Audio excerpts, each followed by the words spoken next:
सीख वाली कहानी, हर पल को जीना चाहिए। पुराने समय में एक राजा अपने मंत्री की किसी बात से बहुत नाराज हो गया। उसने मंत्री को फांसी पर चढ़ाने की सजा दे दी।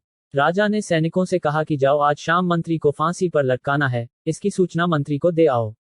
राजा के सैनिक मंत्री के घर पहुंचे। सभी ने घर को चारों ओर से घेर लिया और कुछ सैनिक घर के अंदर गए। वहां मंत्री और सैनिक घर के अंदर गए। वहां मंत्री और उसके रिश्तेदार, मित्र उत्सव मना रहे थे, क्योंकि मंत्री का जन्मदिन था। सैनिकों ने मंत्री और वहां सभी लोगों को राजा का आदेश बताया। ये सुनते ही सभी उदास हो गए, लेकिन मंत्री ने सभी को समझाया कि आज शाम तक तो मैं आपसा के साथ ही हूं, हमें हर एक पल को उत्साह के साथ जीना चाहिए। मित्र और परिवार के लोग निराश थे, लेकिन मंत्री की बात मानकर फिर से उत्सव मनाने लगे। ये बात सैनिकों ने राजा को बताई तो राजा भी आश्चर्यचकित रह गया। उसने तुरंत ही मंत्री को बुलवाया।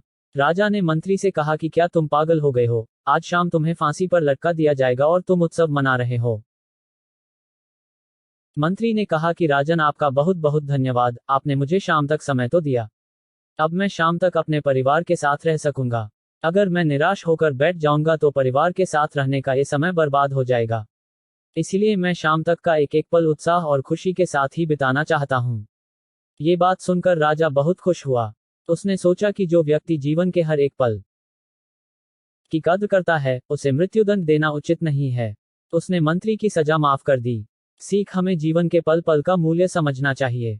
निराशा से बचें और खुश होकर जीवन जीना चाहिए। दोस्तों, मैं आशा करता हूं कि यह कहानियां आपको बहुत अच्छी लगी होंगी। प्लीज चैनल को लाइक और सब्सक्राइब जरूर करें।